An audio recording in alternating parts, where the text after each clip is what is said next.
Hello and welcome to Wildseat. Let's fast forward to today and take a look at the Athena 1 space station. It's a complete mess. Everyone bit the dust except for a brave soul named Kerry. The poor thing begs for help, but her boss, a real heartless jerk, refuses to open the escape capsule door unless she retrieves some samples of mutagens. Scared to the core but determined to survive, Kerry puts on her heroine cap and sets out to find the samples. But watch out! A mouse, a result of a failed experiment turned into a monster, detects her and goes after her.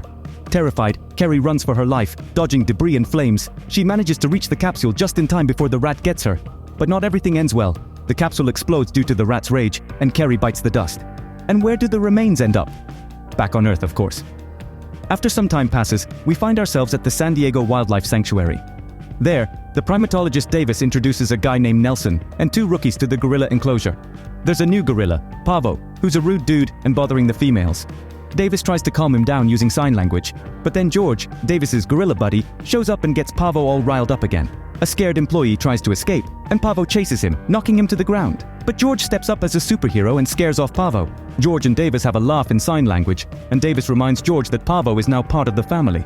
When Davis asks for a fist bump, George flips him off. Later, one of the employees tries to flirt with Davis, but he rejects her. Nelson laughs at Davis for preferring animals over people. And to top it all off, the 3 containers of mutagens that Kerry recovered have arrived on Earth. One lands in the sanctuary and sprays George with its contents. George and Davis have a laugh in sign language, and Davis reminds George that Pavo is now part of the family. When Davis asks for a fist bump, George flips him off. Later, one of the employees tries to flirt with Davis, but he rejects her. Nelson laughs at Davis for preferring animals over people. And to top it all off, the 3 containers of mutagens that Kerry recovered have arrived on Earth. One lands in the sanctuary and sprays George with its contents. George and Davis have a laugh in sign language, and Davis reminds George that Pavo is now part of the family. When Davis asks for a fist bump, George flips him off. Later, one of the employees tries to flirt with Davis, but he rejects her. Nelson laughs at Davis for preferring animals over people. And to top it all off, the 3 containers of mutagens that Kerry recovered have arrived on Earth. One lands in the sanctuary and sprays George with its contents. Hold on tight, it's getting even better. The second capsule falls in a forest and a wolf finds it. The third one ends up in a river and gets swallowed by a crocodile. Who would have thought? The next day, Davis arrives at the sanctuary looking tired and gets hit with bad news from Nelson. George, the playful gorilla, has become grumpier than a hungover bear and has entered the grizzly enclosure, and he killed one. When Davis takes a look at George, he discovers that the poor gorilla has taken quite a few hits from the bear. George is downcast, admits he messed up big time, and apologizes. But the real surprise for Davis is that George seems to have eaten all the other gorillas. He has grown a lot. Davis's team sniffs around the area and upon finding the capsule, decides to keep it for study. Later, when they examine George's blood, they are more surprised than a flying cow to discover a lethal amount of growth hormone that should have killed him instantly. Nelson suggests sacrificing George, but Davis puts a stop to it. Meanwhile, siblings Brett and Claire are arguing. It turns out their company, Energyne, is behind all the mutagen mess, and Brett is furious about the money they lost when the station exploded. But Claire is happy because the mutated rat confirms that her Project Rampage has been a success. Furthermore, she's hopeful because the Meteorological Society has revealed the location of one of the containers designed to withstand re-entry into the atmosphere. So she hires Burke and his private military service to retrieve it. Burke's team heads to the forest and discovers that the container has been opened and emptied. They also find out that all the wolves have been killed. They report this information to Claire. Suddenly, Claire realizes that the wolf is mutating and orders Burke to hunt down the wolf. Meanwhile, in the city, Kate watches the news and senses that something fishy is going on.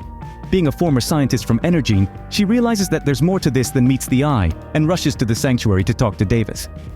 Davis is a bit skeptical, but Kate starts rambling on about scientific stuff to prove that she knows what's happening. It turns out that the mutagen is blending George's DNA with that of other animals, causing him to grow faster than a weed and become more aggressive than a Rottweiler. Suddenly, George gets angry and starts pounding on the cage until it breaks and he escapes. He then wreaks havoc in the sanctuary, even smashing cars as if they were toys. The police quickly arrive and prepare to shoot him, but Davis intervenes and calms George using sign language. The officers lower their weapons, but a sniper in a helicopter remains unaware and tranquilizes George with darts. Meanwhile, in the forest, Burke and his team encounter Ralph, the mutated wolf.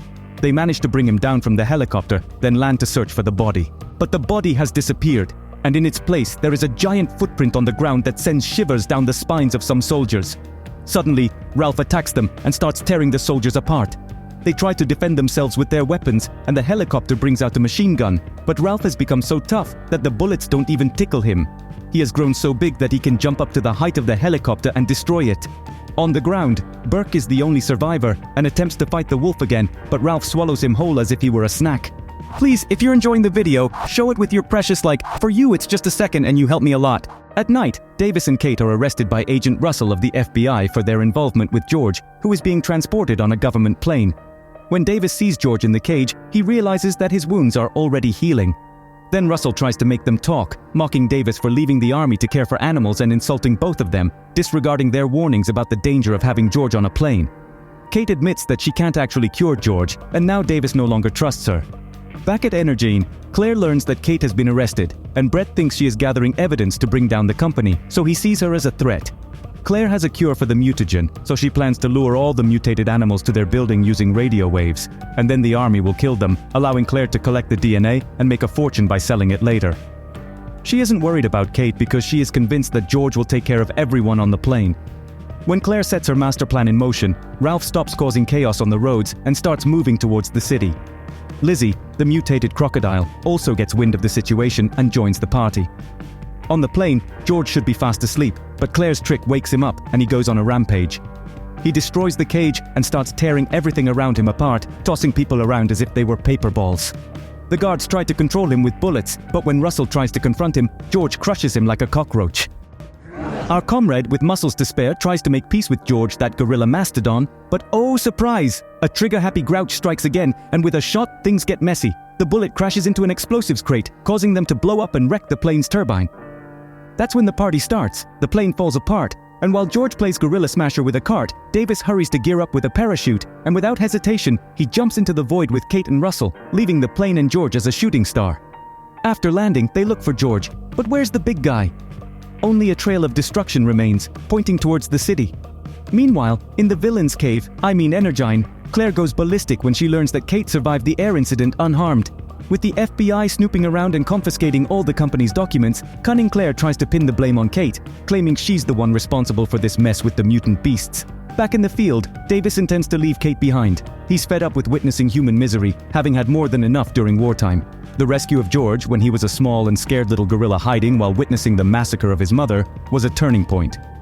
However, Kate manages to convince Davis to give her a chance when she tells him her story with CRISPR.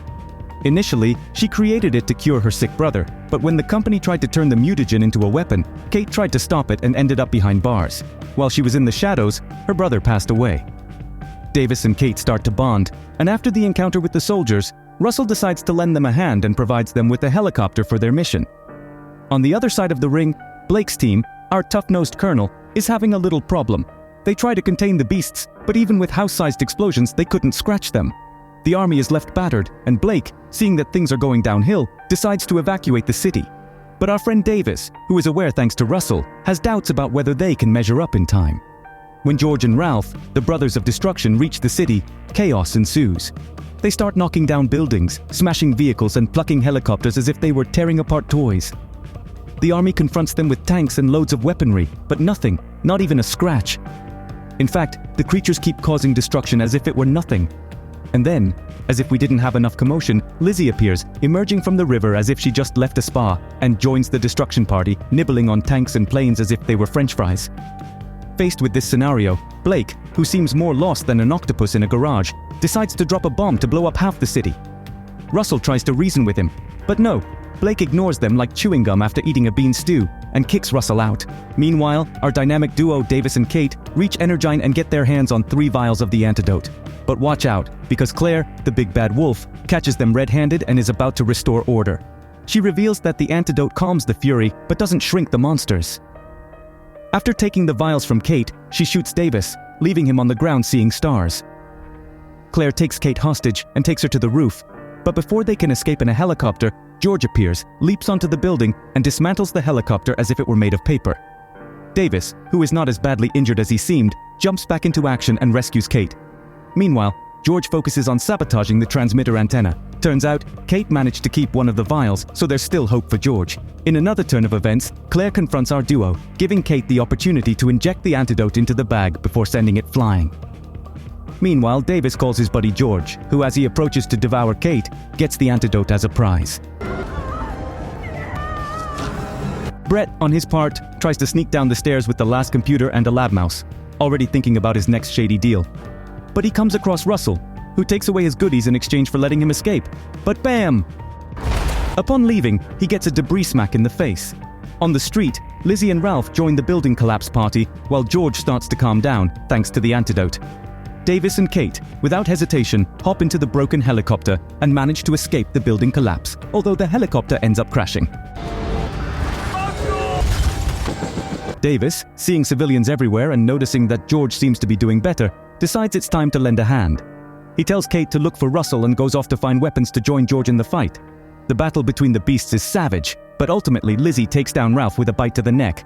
Now it's George's turn against Lizzie, but it seems like George is falling short, so Davis throws a string of grenades at Lizzie. But nothing. Lizzie is unaffected, quickly recovers, and impales George against a building, driving a steel bar into his chest. Lizzie approaches to finish him off, but Davis intervenes and starts shooting everything he's got at her. Lizzie falls for the trick and goes after Davis, but George, the brave one, grabs the steel bar and strikes Lizzie where it hurts the most, putting an end to the fight. Kate arrives with Russell and tells him about the antidote, who in turn relays the message to Blake. Seeing the carnage on the screens, Blake decides to cancel the bombing mission and accepts that George is on their side. But George, exhausted, collapses. Davis, saddened, takes a moment to mourn for his friend. But surprise, George was just joking. He flips off Davis and they fist bump in a sign of victory.